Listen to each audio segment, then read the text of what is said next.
자, 오늘 함께 은혜 나누실 말씀입니다. 요한계시록 13장 16절부터 18절까지 있는 말씀입니다. 요한계시록 13장 16절에서 18절입니다. 봉독해 드리겠습니다.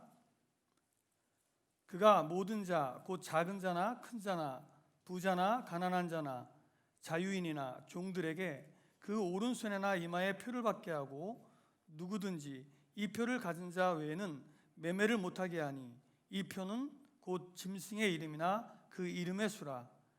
지혜가 여기 있으니 총명한 자는 그 짐승의 수를 세어보라. 그것은 사람의 수니 그의 수는 666이니라. 아멘. יברכך אדוני וישמרך, יאר אדוני פניו אליך ויחונך, יישא אדוני פניו אליך וישם לך שלום.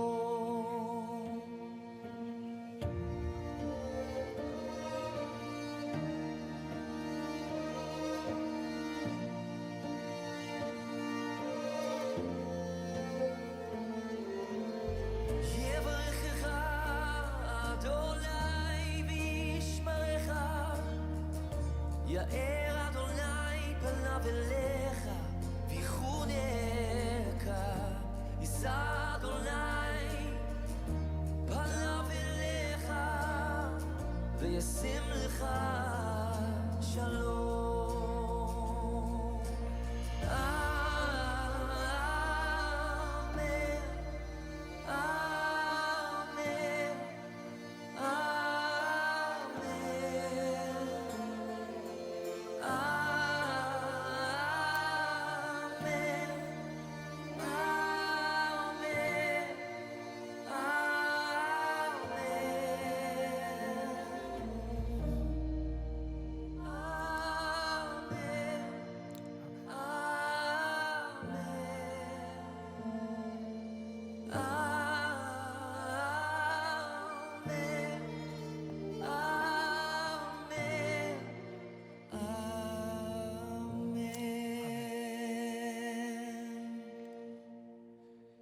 우리와 함께 하시는 하나님의 평강이 여러분과 함께 하시기를 축원합니다. 우리 옆 사람에게 인사합시다. 샬롬. 샬롬. 예. 샬롬 할 때 여러분의 표정이 얼마나 평화롭고 은혜로운지. 세상이 계속 그 어려운 일들로 가득하고, 하나님의 말씀도 그렇고 우리의 예상도 그렇고 앞으로 더 좋은 날들이 우리에게 있을 거라는 보장은 없지만, 그러나 그 가운데도 하나님은 우리와 항상 함께 하신다라고 하는 믿음이 있기에 우리가 서로 샬롬으로 인사할 수 있는 것 같습니다. 자, 오늘 진짜 마지막 시간입니다. 우리가 테필린이라고 하는 주제를 가지고 지난주까지 감사절을 포함해서 6주 동안 우리가 하나님의 말씀을 함께 나누는데, 오늘 그 마지막 결론 부분 7번째 시간, 테필린은 전쟁이다 라고 하는 제목을 가지고 여러분과 함께 은혜를 나누도록 하겠습니다. 잠시 기도합니다. 모데아니 르팔레카 멜레카이 부카얌. 오늘도 우리에게 생명을 돌려주신 하나님께 감사합니다. 그래서 이 날은 또 주님의 것입니다. 우리의 생각 그리고 행동까지, 무엇보다 우리의 감정까지도 주님의 것임을 고백하며 인정할 때, 하나님 우리의 삶을 통해 영광받아 주옵소서. 온전히 이 예배에 주님의 영만 가득하고 주님의 기쁨만 넘쳐나기를 소원하며 예수님의 이름으로 기도드렸습니다. 아멘. 어떤 전쟁이든지 공격을 할 때 그 전략적 요충지를 최우선적으로 공격하는 것이 승리의 전략으로 우리가 알고 있습니다. 그 공격적 혹은 전략적 요충지라고 하면 주로 우리나라 같은 경우에는 청와대와 같이 이 나라를 이끌어가는 대통령이나 지도자들, 그리고 그런 여러 정치인들이 모여 있는 그런 관공서라든지 또 대통령 관저 같은 데를 공격하는 게 우선이고요. 그리고 방송국, 그래서 모든 정보들이 퍼져나가는 것을 차단을 하죠. 또 한 가지 중요한 요충지는 역시 공군 기지가 아닐까라고 생각을 해봅니다. 그래서 공군 기지가 있는, 공군 부대가 있는 그런 지역의 활주로 같은데, 그리고 혹시나 역으로 공격을 받을 수 있는 그런 미사일 기지라든지 대공포 그런 진지가 있는 데를 먼저 공격을 하고, 그리고 그런 데를 점령하고 나면 그 외에 다른 지역을 점령하는 건 쉬운 일이기 때문에 전략적 요충지를 먼저 공격합니다. 제가 방송을 위해서 자주 가는 극동방송도 가끔 이렇게 훈련이 있을 때라든지 어떤 비상사태가 일어나면요, 굉장히 강하게 사람들을 통제합니다. 그래서 물어봤어요. 기독교 방송인데 왜 이렇게 훈련에 심하게 통제를 합니까? 라고 물어보면 거기 있는 분들이 이렇게 얘기를 하죠. 방송국이기 때문에 이게 적들에게 절대로 점령당해서는 안 되는 전략적 요충지라서 우리가 이 방송국을 지키기 위해서 그렇게 한다는 그런 이야기를 종종 듣곤 했습니다. 자, 세상에서 전쟁을 치르면 이런 요충지들이 중요한 것처럼 영적 전쟁에도 전략적 요충지가 있습니다. 사실 우리가 세상에서 일반적으로 생각하는 것처럼 무슨 방송국이라든지 관공서라든지 비행장이라든지 이렇게 눈에 보이는 것이 아니지만, 그런데 우리가 가만히 흘러가는 일들을 보고 특별히 하나님의 말씀을 관찰하다가 보면 정말 우리가 지켜야 할, 하나님이 지키시려고 하고, 그리고 사탄은 빼앗으려고 하는 영적 전쟁의 전략적 요충지가 어딘지를 그렇게 어렵지 않게 우리가 발견할 수 있습니다. 오늘 말씀에 아주 중요한 전략적 요충지가 등장하는 것을 볼 수 있죠. 자, 16절 17절을 제가 다시 읽겠습니다. 그가 모든 자, 곧 작은 자나 큰 자나 부자나 가난한 자나 자유인이나 종들에게, 자, 여기서 그는 사탄입니다. 혹은 적그리스도, 그게 어떤 존재이든지 하나님에게 저항하고 하나님의 자리를 빼앗으려고 하는 이 악한 세력이 노리는 곳이 어디냐? 부자나 가난한 자나 자유자나 종들이나, 다시 말하면 큰 자나 작은 자나 모든 사람들에게 노리고 있는, 모든 사람을 대상으로 노리고 있는 전략적 요충지는 오른손에나 이마에 표를 받게 하는 것이다 라고 얘기하고 있습니다. 여러분, 사탄이 요한계시록의 끝부분으로 가면서 우리 사람들에게 노리는 부분이 있는데, 그것이 어디냐면 바로 이마와 손입니다. 뭔가 좀 익숙하지 않으세요? 그렇습니다, 여러분. 지금까지 우리가 공부했던 이 이스라엘 사람들이 그들의 이마와 손목에 묶었던 이 테필린이 있는 바로 그곳,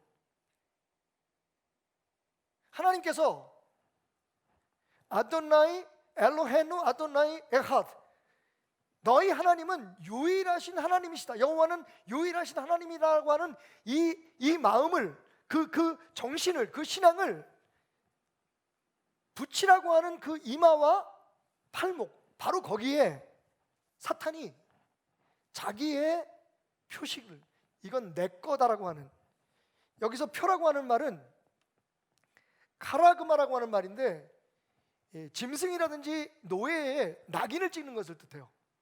소유권을 주장하는 거죠. 이건 내 거다. 사탄이 악한 그 존재가 마지막으로 내 거라고 하는 소유권을 증명하기 위해서 어디에다가 이 카르그마, 이 낙인을 찍냐면 이마와 손에, 오른손이라고 얘기하고 있는데 오른손에 낙인을 찍는다라고 얘기합니다. 그리고 그 낙인이 없으면, 다시 말하면 사탄의 소유가 됐다라고 하는 증거가 없으면 참 세상에서 사는데 어려움을 겪게 될 것이라고 하는 이야기가 오늘 본문 말씀에 나와 있습니다.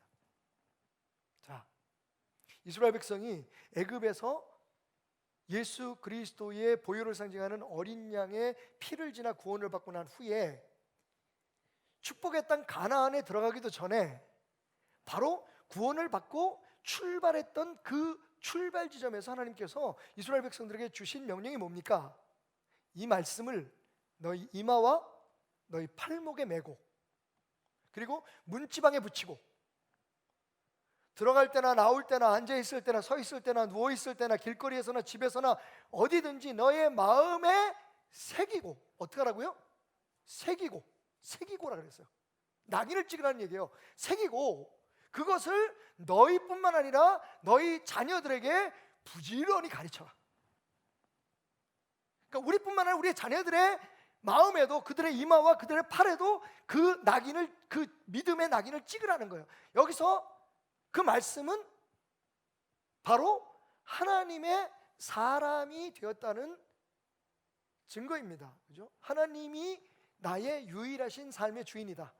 여호와만이 오직 한 분 하나님이시다라고 하는 이 고백. 그리고 그래서 우리는 그분을 마음을 다해서, 뜻을 다해서, 힘을 다해서, 마음을 다해서, 뜻을 다해서, 힘을 다해서 섬겨야 한다. 하나님께서 그렇게 말씀하셨는데, 그래서 이스라엘 사람들이 바로 이 테필린이라고 하는 두 개의 상자를 실제적으로 그 말씀을 그대로 실천한다는 뜻으로 전통적으로, 전례적으로 이마와 팔에 묶고 매일 아침 기도하는 수천 년 동안의 이 전통을 이어왔는데, 사탄이요 마지막 때에 가서 뭐라고 하냐면, 내 낙인을, 내 이름을, 내 소유권을 증명하는 그 표를 사람들의 이마와 팔에 찍겠다. 여러분, 원래 이 이마와 팔에는 뭐가 있어야 맞습니까? 하나님의 사람이라는 증거, 하나님만이 내 삶의 주인이라는 고백이 있어야 되는 거예요. 근데 바로 그 자리에다가 사탄이 자기의 소유권을 증명하는 자기의 사인을 새깁니다. 이제 아시겠죠? 그래서 제가 이 테필린은 사실 그 전통을 그대로 이어오는 것보다 그 안에 담겨 있는 정신을 가지고 우리가 사탄과 맞서서 끝까지 싸워야 할 중요한 영적 전쟁의 도구이다 라고 주장하는 것입니다. 자, 그런데 오늘 말씀을 우리가 함께 공부하면서 먼저 생각해 봐야 될 게 있어요. 그게 뭐냐면, 한번 따라해 볼까요? 사탄의 성동격서 전략을 경계하십시오. 사탄이 쓰는 전략이 뭐냐? 자, 우리가 지금 제가 이제 말씀을 출애굽기와 신명기에서 뽑고, 그리고 요한계시에서 뽑아서 이렇게 딱 비교를 했습니다. 여기 이마와 손이 있지 않느냐? 이게 하나님께서 낙인을 하나님의 사람이 되려면 이렇게 살아라고 하는 낙인을 찍은 것이라면, 사탄이 그 자리에다가 자기의 이름의 낙인을 찍으려고 한다. 그러니까 사실은 우리가 말씀을 이렇게 비교해 보니까, 오, 그렇네.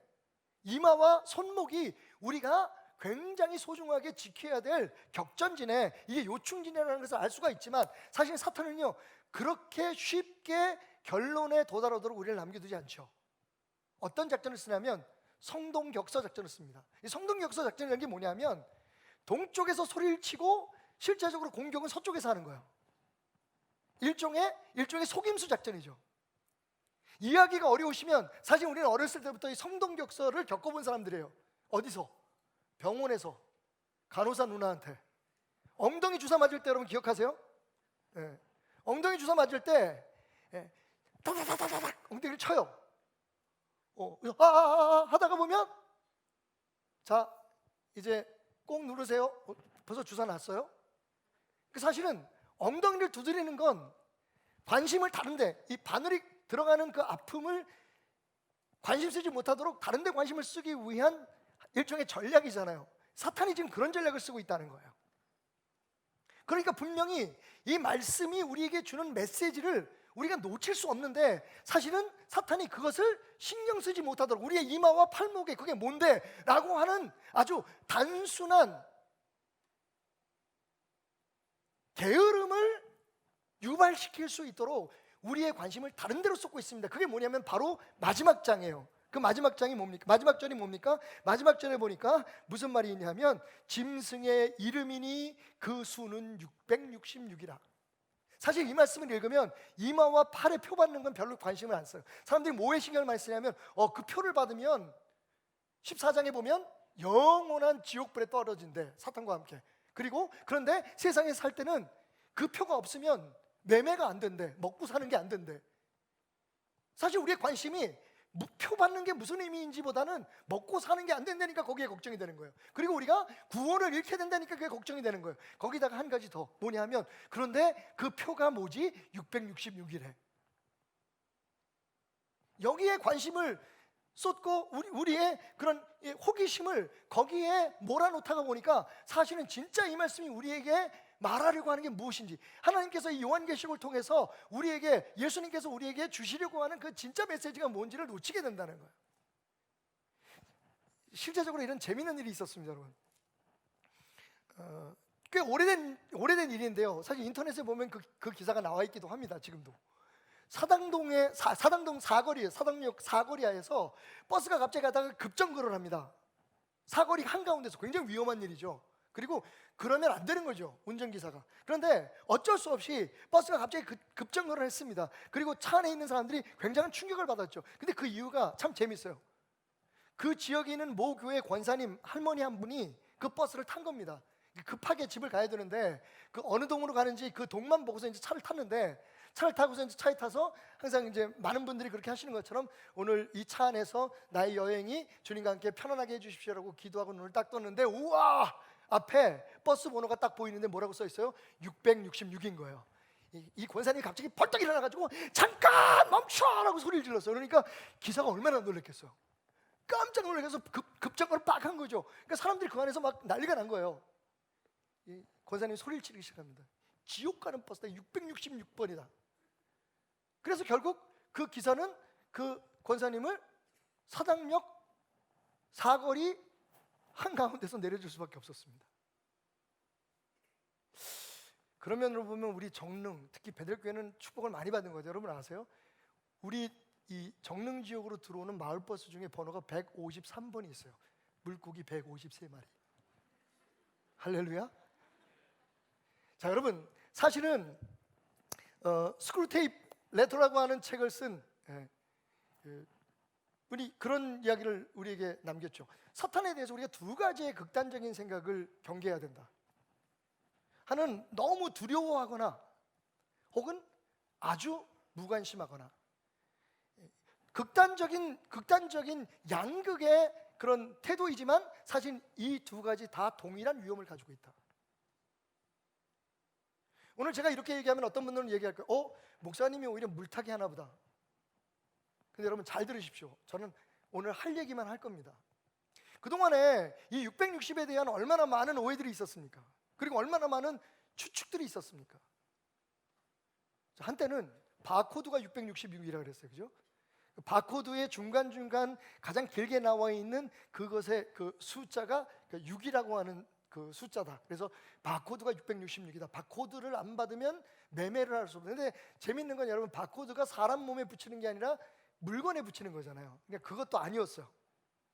그 다음에 얼마 전에 우리 교회가 직접적으로 그런 그 컴플레인을 받았는데, 전화를 받았는데, 베델교회는 빨갱이 아니냐, 베델교회는 사탄의 교회가 아니냐. 그 이유가 뭐냐면, 우리가 여러분 들어오실 때 뭐 찍으셨어요? QR코드 찍으셨잖아요. 그 QR코드가 666이기 때문이라는 거예요. 자, 그것도 한물 갔어요.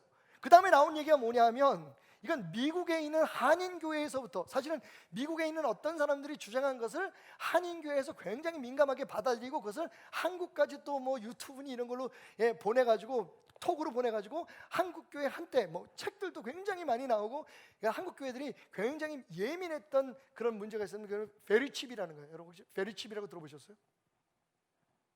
실제적으로 노르웨이인가 덴마크에, 그러니까 유럽의 한 국가에서 직접 그것을 개발을 해가지고 실험을 해봤대요. 그래서 전 세계 한 10,000명 정도가 그것을 그 몸에다가 심었다고 하는데, 베리칩은 뭐냐면 이 두 손가락 사이에 이 부드러운 이 부분에 조그만 쌀 한 톨만한 그런 칩을 집어넣는 거예요. 삽입하는 거예요.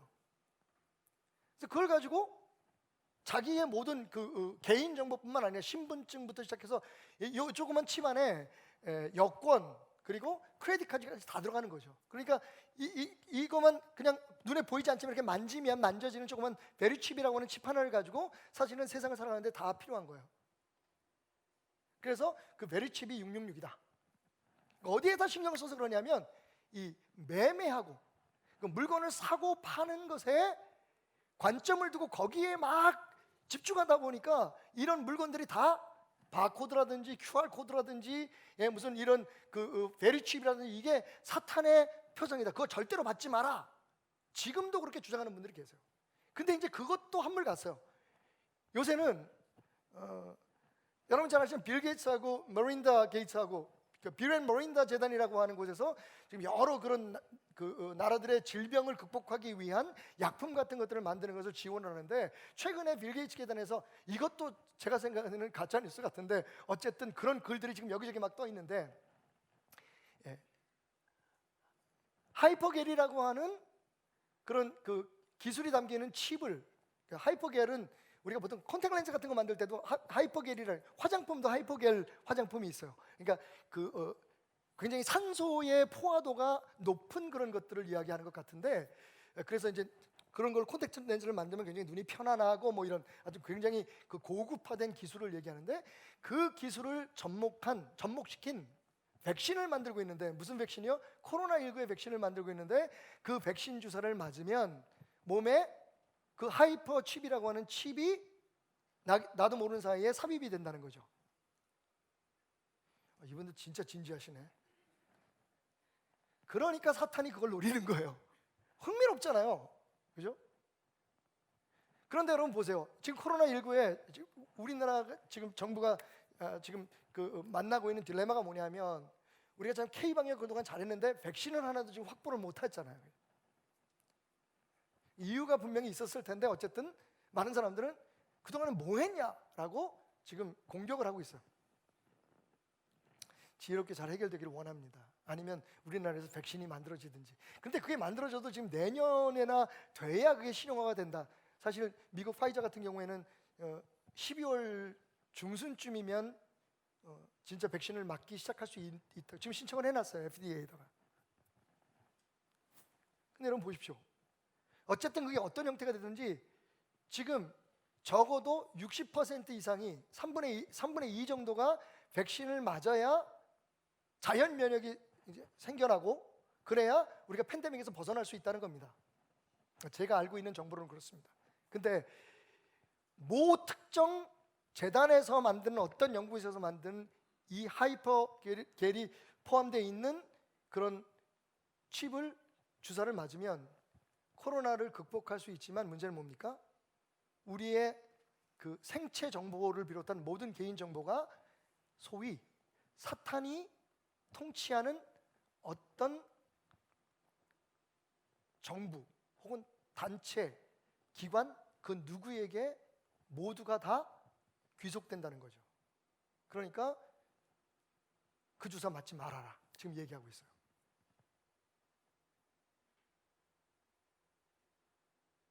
여러분, 다시 말씀드리지만 우리가 이렇게 우리의 호기심을 자극하고 우리의 관심 있는 분야에 대해서 계속해서 뭔가 정보를 올리고, 한때는 정말 뭐 어느 교회라고 구분지을 필요 없어요. 모든 교회에 다 이런 관심, 무슨 프리메이슨이라든지 여러분 얘기 들어보셨을 거예요. 일루미나티라든지 뭐 이런 얘기도 못 들어봤던, 신학 공부도 안 한 분들이 어디서 그런 얘기를 들었는지, 그런 단체들에 대해서 비밀 그런 결사 단체들에 대해서 이야기를 하면서 뭐 사람을 찝어요. 이제 우리나라에도 누구가 일루미나티이고, 그 미국의 누구가 프리메이슨이고, 그리고 심지어는 666이 누구다? 교황이나 뭐 어느 나라의 대통령이다. 이렇게. 최근에 제가 알게 된 그 666의 주인공은 도널드 트럼프입니다. 아니, 제가 그렇게 나와 있더라고요. 여러분, 우리가 막 그게 누구지?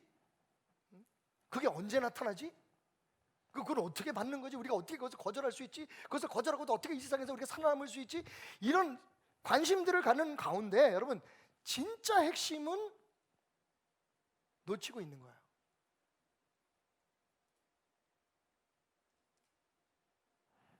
예수님께서 하나님의 나라가 어느 때 임하냐고 물어보는 바리새인들에게 이렇게 말씀하십니다. 하나님의 나라는 볼 수 있게 임하는 게 아니야. 또 여기 있다 저기 있다고 못하리니 하나님의 나라는 너희 안에 있다라고 얘기합니다. 자, 그리고 나서 예수님께서 바로 묻지도 않은 제자들에게 이렇게 말씀하십니다. 너희가 인자의 날을 보고자 하지만 하루도 보지 못할 거다. 니네들이 그렇게 예측하고 알 수 있는 것처럼 메시아가, 인자가 재림하시는 게 아니기 때문이다라는 얘기예요. 그러면서 뭐라고 얘기하냐면, 사람이 너희에게 말하되 보라 저기 메시아가 있다, 저기 예수님이 나타났다, 지금 온다, 내일 온다 얘기해도 거기 가지도 말고 따르지도 말라. 여러분, 이렇게 말씀이 정확하게 우리에게 설명해주고 선포하고 있는데, 도대체 내가 예수다, 내가 구원이다, 내가 이 시대의 하나님의 말씀을 유일하게 해석할 수 있는 요한계시록에 증거된 그 예언자다 라고 하는 사람들에게 왜 가고 왜 따라가는지 모르겠어요. 이런 차원에서 또 우리나라가 복받은 건, 아직도 우리나라에 돌아가지 않으신 예수님이 8분이 살아계시고요. 최근에 통계를 보니까 최근에 재판을 받으시고 보석으로 풀려나신 그 이시성을 가진 하나님을 제외하고 아직도 하나님이 3분이 더 이 땅에 살아계십니다. 할렐루야. 이스라엘 사람들은 불쌍해 죽겠어요. 그죠? 유일하신 하나님 여호와는 한 분이시다라고 주장하는데 우리는 여러 분 계셔. 계속 이 하나님이 돌아가시는데 아직도 살아계셔. 몇 분은. 여러분, 분명 제가 여러분들에게 드리는 이 말씀에도 주의할 부분이 있습니다. 그래서 그럼 사탄의 그런 어떤 행위라든지 사탄이 하는 일에 대해서 우리가 관심을 갖지 말아야겠네. 자, 그것도 위험하지만 그거보다 지금 사실 이 말씀을 이해하고 깨닫는데 더 위험한 건 지나친 관심을 갖는 거예요. 그래서 그냥 생각나는 대로 누구에게 들은 대로, 제가요 어제, 그래서 우리가 어제부터 새로운 책, 이제 그 북클럽을 시작했는데 책 제목이 코로나 이후 3년 한국교회의 대담한 도전이라고 하는 주제예요. 제가 얼마 전에 함께 그 이야기를 나눴던 최현식 미래학자의 그 책인데, 그때 우리가 들었던 그 강의에 대한 그 책을, 원고를 책으로 만들어서 이번에 발간을 했더라고요. 7월 달에 나왔는데, 그 책을 우리가 이제 서론을 읽고 함께 제가 어떤 질문을 던졌냐면 이런 질문을 던졌어요. 우리 목사님들 그리고 여기 계신 전도사님들은 매일매일의 어떤 세상 돌아가는 일, 시사에 대해서 어디에서 정보를 얻으십니까? 여러분 한번 생각해 보세요. 여러분 지금 정보를 어디서 얻으시죠? 대강, 그죠? 이제는 신문 보는 사람은 거의 없을 거고, 유튜브 아니면 뭐 다음, 네이버 같은 포털, 그죠? 그리고 또 요즘 그 많은 분들이 정보를 얻는 게 어디냐면 종편 뉴스들, 그죠? 그리고 거기 좀 더해서 카톡으로 정말 원하지도 않았는데, 요청하지도 않았는데 마구 보내주시는 글들.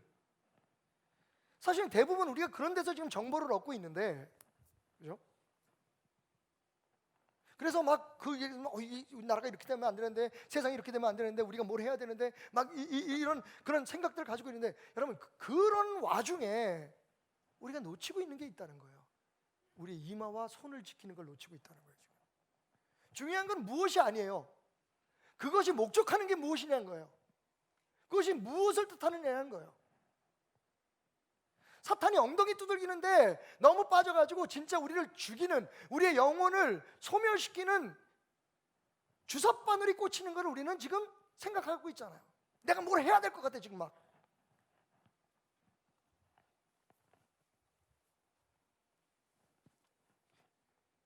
두려워, 궁금해. 여러분, 사탄은 따라쟁이에요. 하나님이 하신 걸 어쩌면 그렇게 똑같이 왜곡시켜서 우리에게 행하려고 하는지 몰라요. 일단 보십시오. 원래 사탄이 하나님의 자리에 자기가 하나님의 위치에 오르려고 했기 때문에 사탄이 된 거잖아요. 그러니까 그 아주 원초적으로 가지고 있는 사탄의 원죄가 있어요. 그게 뭐냐면 하나님의 자리에 자기가 들어가야 되는 거예요. 오늘 13장을 쭉 읽다 보면, 지금 이제 마지막 부분을 읽었지만 앞에 보면 여러분 여러 그런 형상들이 나타납니다. 물론 영적인 그런 의미를 가지고 있는 형상들이 처음에 용이 등장해요. 용은 우리가 그냥 딱 들을 때 옛뱀, 용, 사탄이죠. 그 다음에 바다에서 올라오는 짐승이 있는데 내 짐승의 모습을 가지고 있어요. 이건 많은 사람들이 그 바다는 세상 혹은 어떤 그 정치를 뜻하고, 거기에서 올라오는 사람들은 그 정치적 지도자이거나 어떤 권력을 가진 사람이거나 혹은 그 국가, 어떤 왕국을 뜻하는 것이라고 대부분 동의해요. 그래서 사탄이 그 바다에서 나오는 짐승에게 권세를 줍니다. 근데 그 바다에서 나오는 짐승이 또 다른 짐승에게 권세를 주는데 그 짐승이 참 재밌어요. 말씀을 읽어보면 그 짐승에 대해서 이렇게 합니다. 내가 보면 또 다른 짐승이 땅에서 올라오니, 13장 11절에 있는 말씀이에요. 어린 양같이 두 뿔이 있고 용처럼 말을 했다. 여러분 재밌지 않아요? 모습은 뭐 같아요? 양이에요. 어린 양 하면 누구 생각나세요? 예수님 생각나시죠? 그런데 말은 누구의 말을 해요? 용의 말을 해요. 이건 다분히 자기가 메시아라고 하거나 자기가 어떤 기독교 종교적인 어떤 지도자가 돼서 사실은 겉모습을 보면 굉장히 존경받고 우리 예수님을 닮은 것 같이 보이지만 실제적으로 그가 가르치는 말은 뭐예요? 마귀의 말을 하는 거예요. 그래서 이 새 그 존재를 보통 뭐라고 얘기하냐면 사탄의 삼위일체라고 얘기해요. 재밌죠 여러분? 하나님의 성삼위가 있으면 사탄도 삼위일체를 흉내내는 거예요. 그리고 또 뭐를 흉내내요? 사탄이 양의 모습을 흉내내지만 사실은 무슨 악한 그 권세를 가진 자가 뭐래요? 말로는 우리를 사실상 사탄적인 생각과 사탄적인 믿음과 사탄적인 삶을 살게 만드는 말로 우리를 꼬이는 거예요. 근데 심지어는요, 이 존재가 죽었다가 살아나요.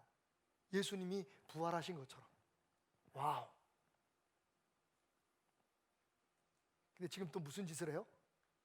하나님이 이 쉐마라고 하는 말씀을 네 이마와 팔목에 메고 다녀라, 그 말씀을 완전히 뒤집어서 이제 내 이름을 네 이마와 네 손에 찍어라라고 얘기해요. 근데 제가 말씀드렸죠. 사탄이 항상 100% 다르게 하지 않아요. 그러면 누가 속겠어요? 성동격서의 기본 원리가 뭐냐면 당하는 사람이 모르고 당하게 만들어야 되잖아요. 그래서 이마와 손은 맞는데 재밌는 건 이 테필린의 전통은 이마와 그리고 사람들이 잘 안 쓰는 손에, 힘없는 손에다가 테필린을 묶어요. 그러니까 오른손잡이는 왼손에, 왼손잡이는 오른손에 저걸 묶고 기도하도록 그 전통이 되어 있는데, 사탄은 반대예요. 사탄은 어디에다가 자기의 이름의 낙인을 찍냐면 오른손에 찍어요. 우리의 약함 안에서 우리가 하나님을 사랑하는 것을 배워야 한다면 사탄은 우리의 강한 점을 통해서 사탄을 섬기게 하는 거예요. 저는 이게 더 소름 끼쳐요. 666에 대해서 궁금하신 분들은 가장 그동안에 전통적이고 그리고 보수적으로 이 666을 해석하는 건, 여러분 게마트리아라고 하는 말을 들어보셨나요? 이 게마트리아라는 것은 그 유대교 신비주의에서 나온 일종의 암호 같은 거예요. 그러니까 그 옛날에 과거의 문자에는 아라비아 숫자를 사용하기 전에는 그 알파벳 자체에 부여된 수의 값이 있었어요. 뭐 히브리 말 같으면 알레프 그러면 1, 벳 그러면 2, 뭐 이런 식으로 알파벳에 그 수를 부여해서, 그러니까 그 수를 666이라고 하는 이 수를 역으로 알파벳으로 바꾸면 뭐가 되냐면 케자르 네론이 돼요. 네로 시저가 된다고요. 다시 말하면 네로 황제라는 이름이 돼요. 근데 또 이걸 또 어떻게 영어로 또 바꿔보면 히틀러가 돼. 또 그 헬라어로 바꾸면 또 뭐 교황이 돼.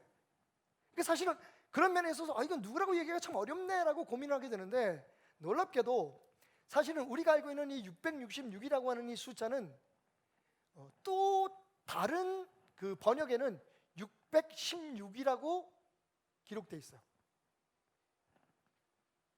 이거 뭐가 실수네, 잘못됐네. 근데 여러분, 그 616도 그대로 다시 게마트리아라고 하는 그런 원리에 의해서 이름으로 바꿔보면 뭐가 되냐면 케자르 네론이 돼요. 그러니까 616이나 666이나 초대 사본의 요한계시록이 기록되어 있는 그 두 개의 숫자를 가지고 사람의 이름을 유추해낸다면 둘 다 네로 황제를 뜻해요. 그래서 많은 신학자들은 이렇게 얘기하죠. 의도적인 실수다, 의도적인 차별이다. 그러니까 666 하나만 가지고는 너무나 많은 사람들의 이름을 유추해낼 수가 있는데, 거기에 616이라는 숫자가, 그러니까 이 두 개의 숫자가 다 공통적으로 지시하는 사람이 누구냐? 그게 바로 네로 왕이라는 거예요. 근데 여러분, 네로가 적그리스도라고요? 이해가 잘 안 가시잖아요. 초대교회에 우리가 성경을 읽을 때 항상 실수하는 부분이 뭐냐면, 성경을 처음 받은 수신자가 있잖아요. 누구를 위해서 썼는지, 그 사람들의 입장에서 이 말씀을 이해하는 것과, 그리고 이것이 이제 우리에게 또 우리에게 직접 영적인 교훈이 있잖아요. 그러니까 이 두 가지를 사실은 다 같이 이해하지 않으면 진짜 이 말씀이 무슨 뜻인지 오해하기가 쉬워요. 그러니까 사실 처음 이 요한계시록이라는 편지를 받았을 때의 사람들은 그가 로마의 황제 중에 한 사람이었다. 우리가 도미트리온이라든지, 그죠? 혹은 네로라든지, 칼리귤라라든지 이런, 그러니까 기독교인들을 박해하고 실제적으로 자신들이 가지고 있는 권세로 자기의 얼굴이 찍혀 있지 않는 동전이 없으면, 그런 화폐가 아니면 매매를 할 수 없는, 통제를 했던 어떤 사람들은 이 666이 로마 황제가 권세를 부여한 그런 어떤 사람들이었다라고 주장하는 사람들도 있고, 혹은 왕국이라고 이야기하는 사람들도 있고, 중요한 건 누구라고 딱 집어서 얘기하는 것이 불필요하다는 얘기입니다. 왜? 이게 바로 많은 사람들이 자꾸만 사탄에게 넘어가는 이유가 되기 때문이에요. 자, 그럼 결론은 뭡니까? 이마와 손목의 주인이 누군가를 정확하게 여러분들이 선택해야 된다는 겁니다. 다시 말씀드릴게요. 하나님도 이마와 손목을 강조하셨어요. 그 자리에 사탄이 하나님의 모든 말씀을 지워버리고 자기의 이름을 똑같이 어떤 사람들에게 찍으려고 해요. 그렇다면 이마와 손목이 도대체 뭐길래 그렇게 중요하냐 하는 거죠.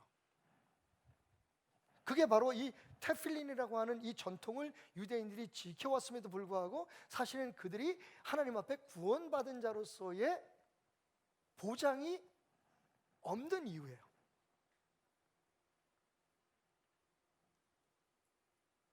제가 말씀을 준비하면서 한 가지 신학적인 개념을 알게 됐는데, 한번 따라 볼까요? 한번 따라해 보겠습니다. 복음의 오해, 오류, 복음의 오류. 한번 따라해 보겠습니다. 복음의 오류. 여러분, 기독교 신앙에서 우리가 자꾸만 이렇게 왔다 갔다 흔들리는 이유가 뭐냐면, 복음에 대해서 정확하게 우리 스스로 정의를 내리고 그 복음이 기독교 신앙의 전부라는 것을 인정하지 못하기 때문이에요. 복음은 물론 광의로 넓은 뜻으로 해석할 수 있지만 가장 간단하게 설명하면 이거예요. 의인은 오직 믿음으로 살리라. 로마서에 있는 그 사도 바울의 말이죠.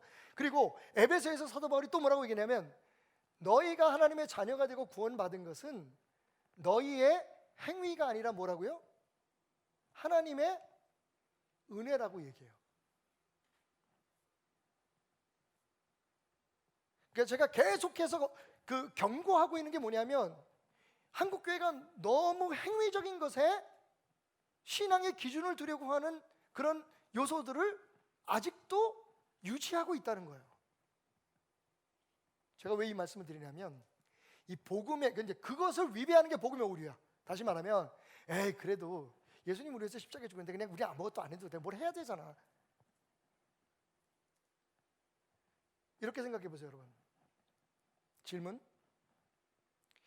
짐승의 표를 받으면 구원을 잃는가요? 아니면 처음부터 구원을 받지 못했기 때문에 짐승의 표를 받는 건가요? 질문이 좀 어려우시면 이렇게 물어볼게요. 짐승의 표를 받으면 믿는 사람들도 구원을 잃어버리나요? 구원받은 사람이 구원을 잃어버리나요? 아주 단순한 질문이에요. 자, 그러면 너무 한쪽으로 치우친다고 말씀하시니까 테필린 얘기합시다. 이 테필린을 붙이고 매일 기도를 수천 년간 해왔던 이스라엘 백성들은 하나님의 사람이고 이런 행위를 하고 있지 않은 우리는 하나님의 사람이 아닌가요? 테필린은 왜 우리가 공부하는 거죠? 그래서 우리 그렇게 하자고요? 아닙니다. 저는 여전히 이 테필린이 잘못하면 부적과 같은 역할을 한다고 생각해요. 이 전통과 이 전례 자체가 우리를 구원하는 게 하나님의 사람을 만드는 게 아니죠. 그럼 뭐가 하나님의 사람으로 우리를 만듭니까? 왜 우리는 테필린을 공부해야 됩니까? 이 테필린을 하는 유대인들의 그 정신, 하나님의 그 명령 안에 담겨 있는 그 정신이에요. 그게 뭐예요? 하나님을 너의 삶의 주인으로 삼으라는 거예요. 하나님 외에 하나님은 있어서는 안 된다는 거예요. 그리고 그 하나님의 은혜로만 우리가 구원을 받을 수 있고 우리의 노력이 아니에요. 이 테필린을 머리에 쓰고 그러면 하루에 10대뿐씩 쓰고 하면 더 많은 축복받겠네. 그런 사고에서 벗어나라는 거예요. 그러니까 다른 말로 얘기하면 여러분 이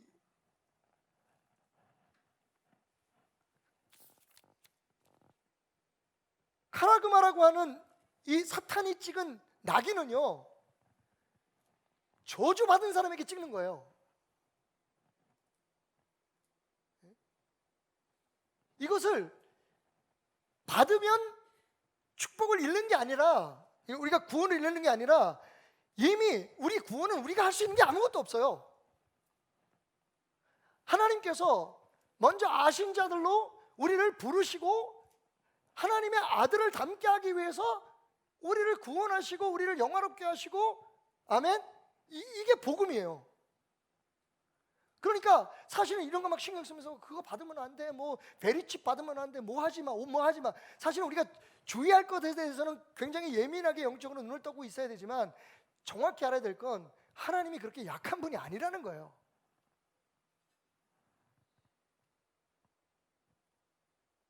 하나님의 은혜라는 게 그렇게 덧없는 게 아니라는 거예요, 여러분.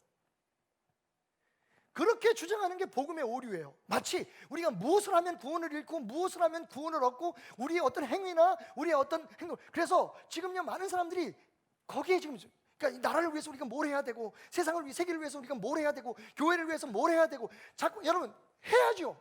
우리가 할 수 있는 건 해야죠. 해야 될 일은 해야 되지만 그게 핵심이 아니라는 거예요. 하나님이 정말 원하는 건 그런 모든 것을 하기 전에 뭐를 먼저 우리가 생각해야 돼요? 뭘 먼저 우리가 결단해야 돼요? 그렇게 하는 내 삶의 주인이 누구냐는 거예요. 내 이마의 주인이 누구이고 내 팔목의 주인이 누구인가. 여러분, 여러분의 이마와 팔목의 주인이 누구인가를 정확하게 선언하셔야 돼요. 그럼 이마와 팔의 주인이라는 것은 무엇을 의죠?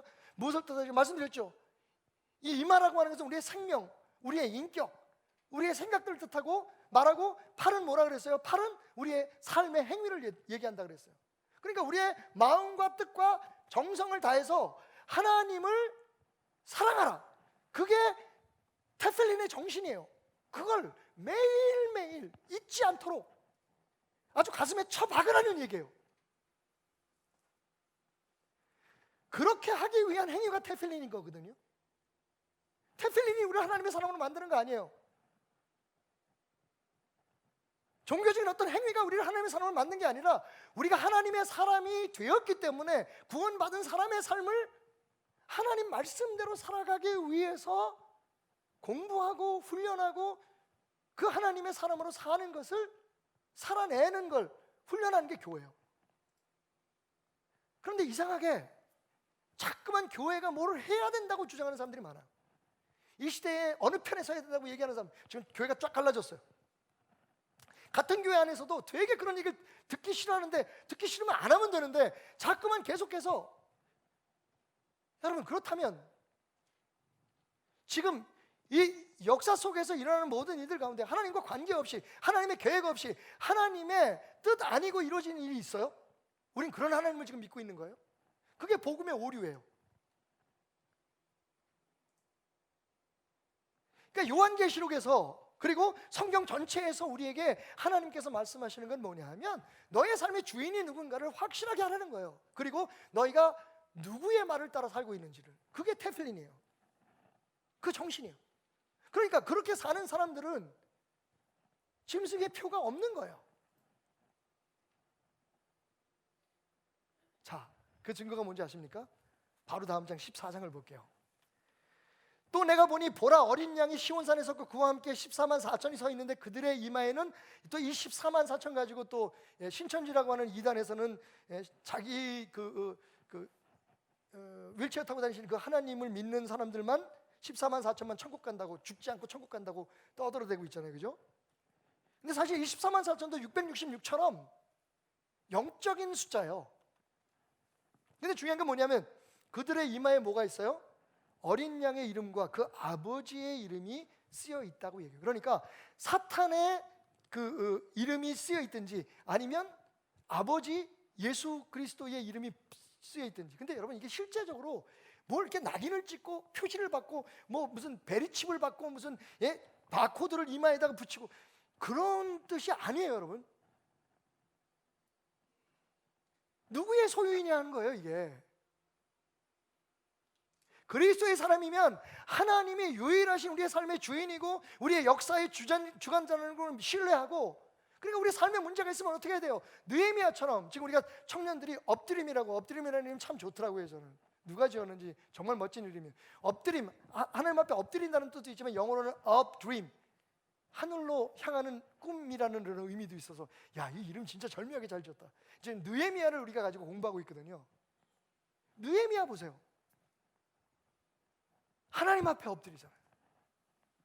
자기의 힘으로 무엇을 하려고 하는 게 아니라 하나님의 뜻을 묻고 하나님이 역사하시는 데에 내가 쓰임받기 위해서 나를 드리는 거예요. 어떤 상황이든지 무엇을 희생하든지 하나님의 뜻, 하나님의 계획, 하나님의 말씀대로 이루어지는 데에 내가 쓰임받기를 위해서 나를 드리는 게 진정한 신앙이라는 걸 보여주고 있어요. 성경은 다 그런 얘기들이에요. 근데 우리가 뭘 자꾸만 하려고 그래요. 우리가 세상을 바꿔야 되는 거예요, 지금. 그게 사탄이 원하는 거예요, 여러분. 세상에 여러 가지 일들에 막 분유하고 어느 편에 서고, 그 생각에 꽉 사로잡혀가지고 하나님의 말씀을, 여러분 진짜 억울한 게 있어요. 그게 뭔지 아십니까? 우리가 아무리 이렇게 떠들고 여러분들이 아멘 아멘 해도 세상 속에서 여러분 하나님 말씀과 아까 말씀드렸던 여러분 포털 사이트라든지 아니면 무슨 유튜브라든지 이런 것을 통해서 여러분들이 혹은 TV라든지 이런 데 정보를 얻는 것과 여러분 퍼센테이지를 얼마, 하나님 말씀을 듣는 시간과 여러분 손에 스마트폰을 들고 세상적인 여러 가지 이슈와 여러분이 사고 싶은 물건들, 하고 싶은 일들을 검색하는 거하고 비율이 어느 정도 된다고 생각하세요? 테플린이 뭔지 아시겠어요? 그게 우리의 삶이라면, 사고 파는 게 우리의 삶이라면 그 속에서, 그죠? 우리의 관심과 많은 그런 여러 가지 그런 호기심 속에서 수시로 하나님이 주인이지, 하나님은 한 분이시지, 하나님 뜻대로 되는 거지, 이걸 계속 시인할 수 있는 내 나름대로의 신앙을 가지라는 게 테플린의 정신인 거예요. 그렇지 않으면 어떤 거와 똑같아요? 사탄의 소유처럼 머리로는 세상의 것을 추구하면서 하나님 앞에는 세상에 내가 얻기를 원하는 것들을 주십사라고 부탁하는 대상으로 하나님을 섬기는 거죠. 그건 마음과 뜻과 정성을 다해서 하나님을 사랑하는 게 아닌 거죠. 내 머릿속에는 돈과 명예와 안락과 쾌락이 있는 거예요. 여러분, 쾌락은 한 가지만 예를 듭시다. 쾌락은요, 지금 당장도 누릴 수 있어요. 하지만 그게 행복은 아닙니다. 되어지는 일 때문에 우리가 쾌락을 느낄 수 있어요. 우리가 경험하는 것 때문에. 그런데 여러분, 그것을 내가 원하는 걸 누리고 느낀다고 해서 쾌락은 느낄지 모르지만 여러분 행복한가요? 말씀드렸지, 행복은 관계예요. 그러니까 사실 우리가 여기서 꼭 잊지 말아야 될 건, 하나님을 믿는다고 하고 교회도 열심히 다니지만 하나님이 우리의 삶의 주인이 아닐 수 있다는 것을 스스로 조심스럽게 점검해 봐야 된다는 거예요.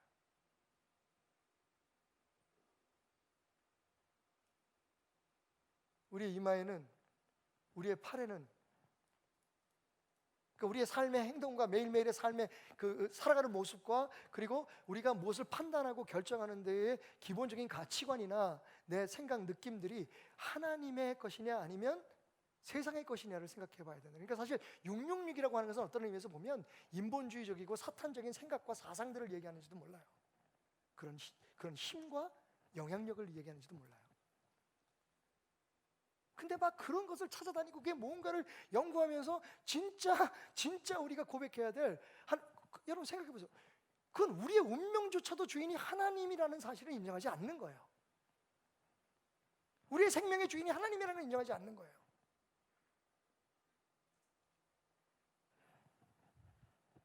그래서 결론입니다. 테필린 정신으로 이미 이겨놓은 싸움을 싸우고 승리를 쟁취하라는 겁니다. 저는 이 이겨놓은 싸움이라는 말을 되게 좋아해요. 영어로는 보통 그 winnable war라고 하더라고요. 그러니까 이길 수 있는 싸움. 근데 사실은 정확히 말하면 the war has been won. 이겨놓은. 우리의 힘이 아니라 하나님께서, 예수 그리스도께서 선포하셨잖아요. 내가 세상을 이겨놓으라. 이미 이겨놓은 싸움을 우리는 지금 싸우고 있는 거예요. 근데 그 이겨놓은 싸움의 승리를 쟁취하는 방법에 대해서 뭐라고 얘기하냐면, 하나님께서 이미 다 이루어 놓으신 승리를 쟁취하는 방법이 우리의 삶 속에 누가 주인인가를 정확하게 알고 살아가는 거라는 거예요. 사실 어떤 의미로 보면 우리가 할 일이 별로 없어요. 할 수 있는 게 뭐가 있습니까, 여러분? 지금 이 상황에서 우리가 지금 뭘 해도 물어야 돼요. 이게 하나님의 뜻인지. 왜? 그분이 주인이시니까. 만약에 여러분은 아직도 그럼에도 불구하고 이 세상에서 부동산에 관심이 있는 분들에게 제가 아주 굉장히 좋은 정보를 드릴게요. 최근에 부동산업을 하시는 분이 저희 교회에 잠깐 오셔서 저하고 상담을 한 적이 있었어요.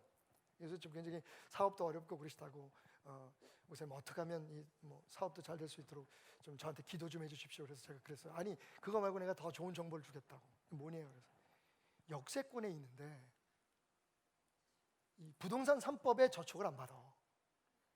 이건 얼마나 좋은지 평생 가도 무료야, 부동산이. 근데 심지어는 강가에 있어. 그 이분이 그래요. 아니, 그런 데가 있어요? 그런 데 내놓으면 잘 팔리겠네. 목사님 거기가 어디예요? 그래서 천국이요. 천국은 역세권이에요, 여러분. 100% 역세권이에요. 왜? 거기로 향하는 사람이 별로 많지 않아요. 좁은 길이기 때문에. 거꾸로 가는 길이에요. 그리고 수정강가에 있어요. 와우. 그리고 이미 우리는 하나님의 자녀이기 때문에 그 부동산에 대해서 세금 낼 필요도 없고, 그리고 거기 매매가 없어. 갑자기 여러분들 어깨가 툭 떨어지는 걸 봤어요. 지금 목사님 뭐 얘기하는 줄 알았는데 진짜. 문제는 거기 가고 싶지가 않아요, 지금.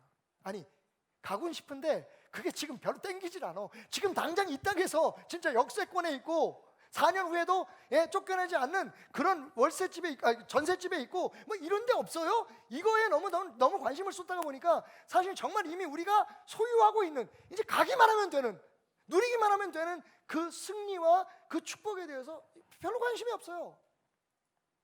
그러니까 하나님은 이 땅에 사는 동안에만 하나님이면 좋겠는 거야.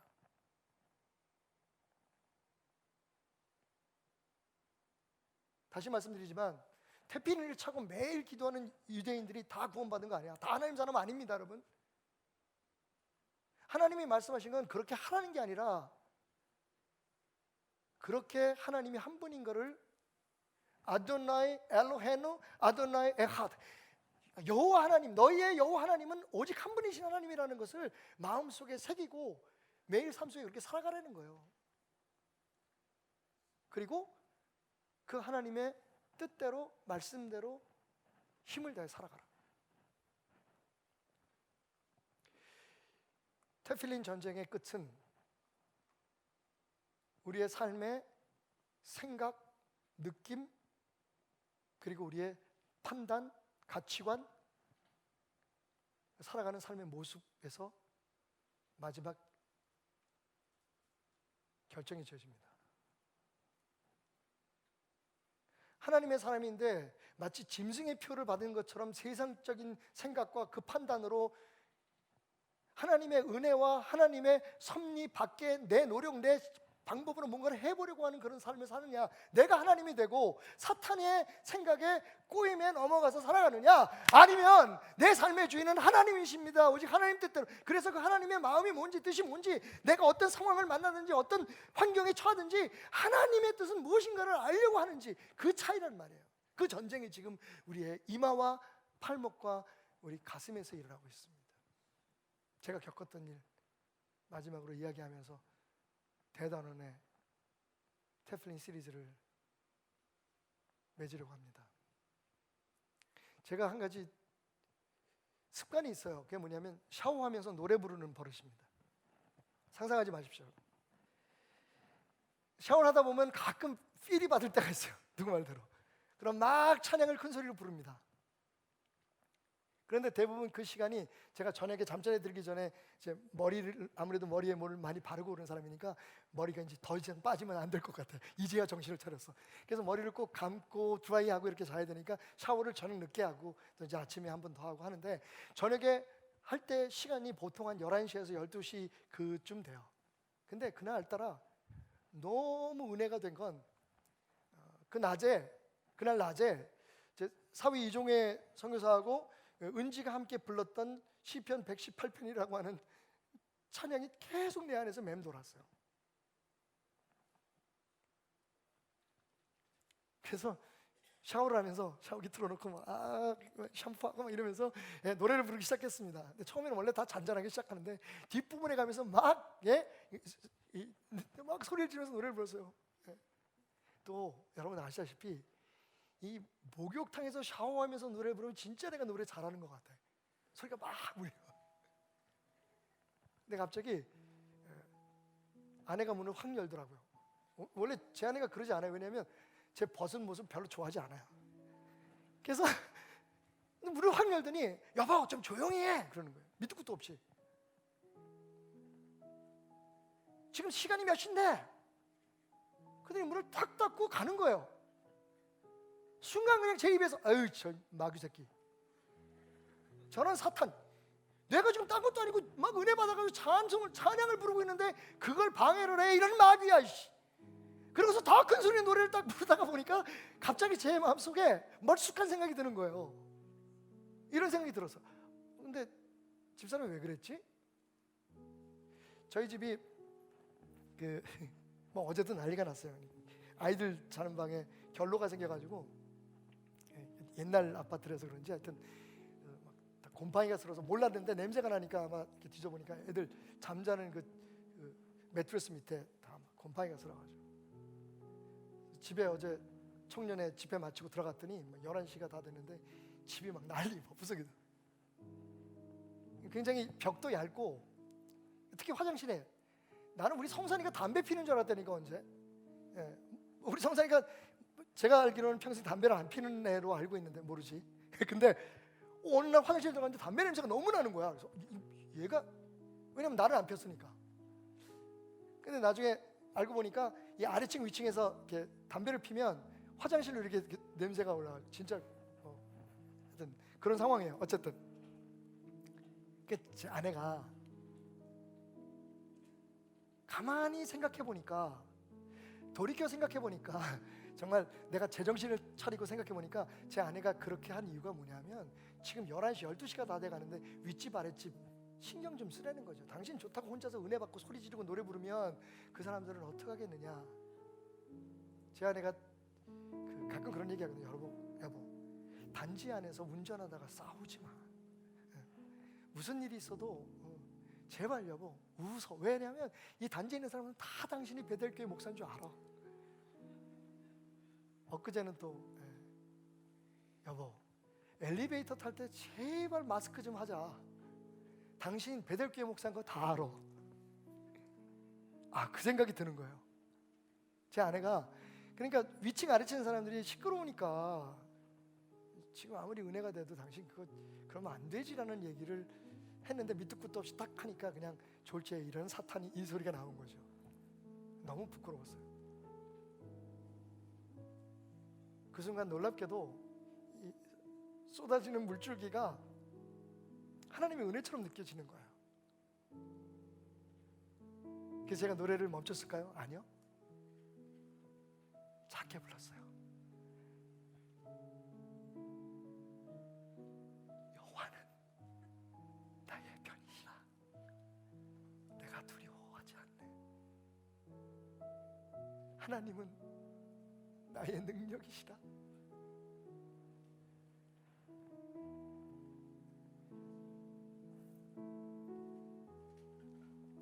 그 순간 저도 모르게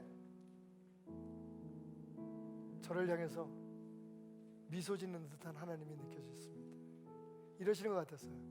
아유 박태남 너 왜 이렇게 귀엽니?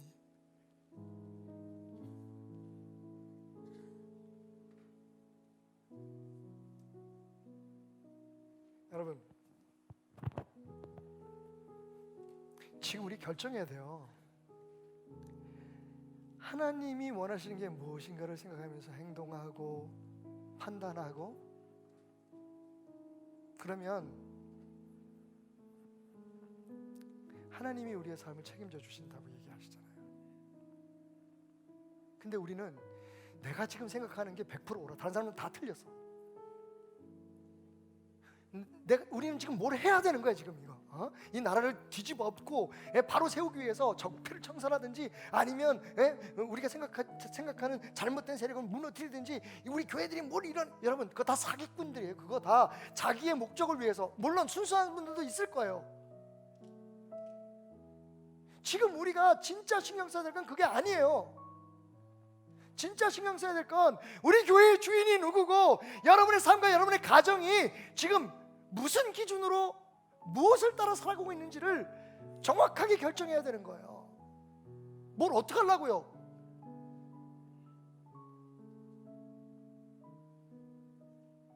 그게 사탄의 성동격서예요. 막 우리를 들뜨게 하고 우리의 감정을 세상적인 관심과 세상적인 이념과 이런 걸로 막 들뜨게 해서 분유하게 만들어 놓고 사실은요 점점점 우리는 하나님이 아닌 여러분 보세요. 교회도 점점 세상에서 멀어져 가고 있고 우리 자신들도 여러분 그래서 우리가 하나님을 더 잘 믿게 됐나요 지금? 머리와 이마와 손목의 싸움을 먼저 이기셔야 돼요.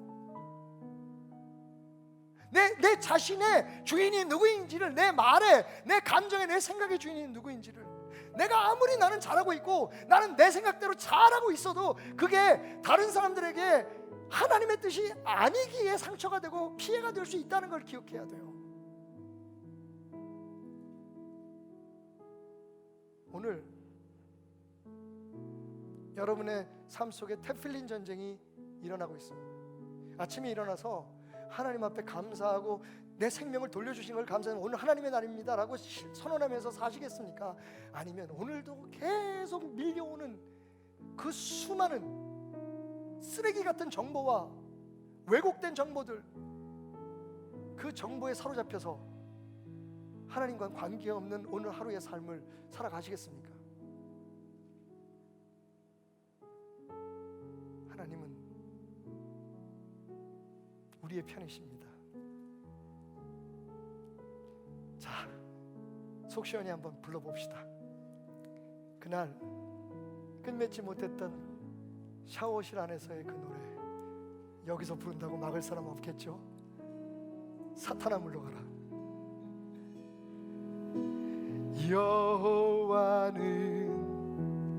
여호와는 내 편이시라 내가 두려워하지 않네.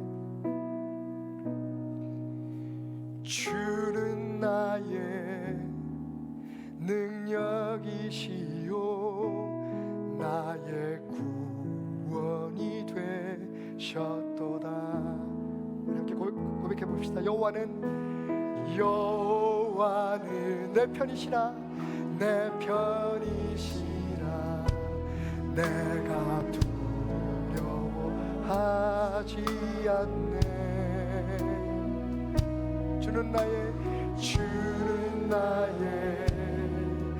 능력이시요 나의 구원이 되셨도다. 주는 나의 하나님이시라 내가 주께 감사하노다. 주는 나의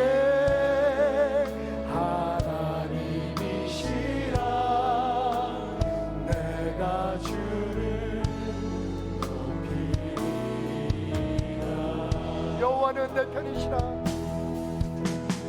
여호와는 내 편이시라 내가 두려워하지 않네. 주는 나의 능력이시오 그분만이 주는 나의 여호와 하나님만이 나의 능력이 되심을 고백합니다.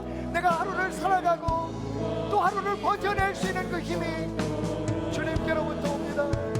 주는 나의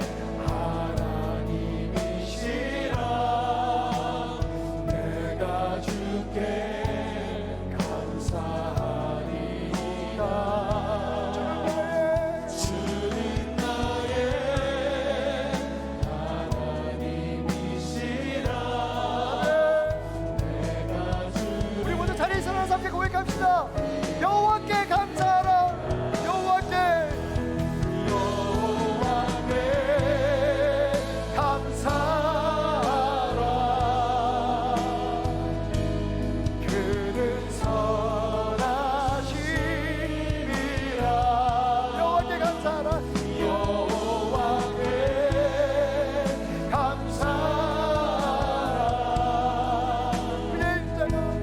그의 인자가 영원하시리로다. 여호와께 감사합시다. 우리의 삶의 주인공 그는 선하심이라. 여호와께 감사합시다. 아멘. 주의 인자하심이 영원하시도다.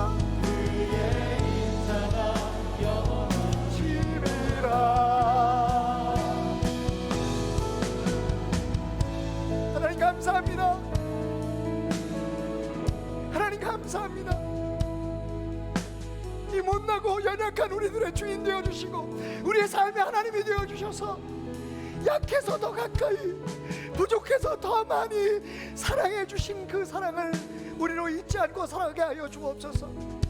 하나님 우리가 무엇을 하고 어떻게 하느냐보다 지금 우리가 누구인가를 먼저 생각하는 교회 그런 하나님의 사람들 되게 하여 주옵소서. 우리의 머리에 스쳐가는 수많은 생각들과 우리의 손과 발에 수없이 주어지는 삶의 일들과 무게들 하나님 그것이 하나님의 것이기를 소원합니다. 하나님이기를 소원합니다. 우리의 마음을 우리의 결단을 받아주시고 선하시고 놀라우신 하나님을 의지하며 우리의 마음과 뜻과 힘을 다해 하나님을 사랑할 수 있도록 우리를 인도하여 주옵소서. 어려운 세상을 바라보며 혼란한 이 땅을 바라보며 우리가 눈물 짓습니다. 하나님 앞에 엎드리기 원합니다. 우리의 생각이나 세상의 사상이나 선동에 엎드림이 아니오 하나님 앞에 엎드리는 교회 되게 하여 주옵소서. 그런 성도 되게 하여 주옵소서. 오늘도 드려지는 모든 예물을 주님 받아주시고 두 손 높이 들어 축복하소서. 하나님이 하나님 되시며 우리의 주인 되심을 고백하는 이 물질과 마음과 고백들 위에 축복하소서. 그래서 내가 너희의 하나님 되었도다. 내가 너희의 삶을 인도하며 주장하리라. 하나님, 수능을 앞두고 있는 우리 아이들 위해서 취업과 여러 가지 진로 그리고 미래의 배우자를 놓고 기도하는 우리 자녀들을 위해 기도합니다. 하나님, 올해는 너무 혹독한 한 해를 보냈습니다. 정말 억울하기도 하고 답답하기도 한 우리 수험생들과 그리고 장래의 꿈을 꾸는 우리 청년들에게, 우리 자녀들에게 하나님이 희망이 되어 주십시오. 하나님, 담대함을 주시고 승리하게 하시고, 저들을 바라보며 함께 마음 아파하는 부모들에게도 하나님을 의지하고 선하신 하나님을 먼저 기대하는 믿음을 주소서. 세상에 분유하게 뛰어다니던 우리의 발걸음이 헛됨을 이제 알았는데, 그럼에도 불구하고 세상이 그러니 우리도 그렇게밖에 살 수 없지 않느냐고 말하면서 인본주의적이고 세상적이고 사탄적인 생각에 더 깊이 빠져가는 어리석은 우리가 되지 않게 하여 주옵소서. 이미 하나님의 자녀로 구원받은 베델의 모든 권속들의 삶 속에 하나님의 인치심이 있음을 알게 하소서. 기적도 멀지 않고 축복도 저 멀리 있지 않은 것을 하나님이 그것임을 알게 하여 주옵소서. 예수 그리스도의 은혜와 하나님 아버지의 변치 않은 사랑과 성령님의 역사 마심 앞에 모든 것을 맡겨드리며 예수 그리스도의 거룩한 이름으로 축원하며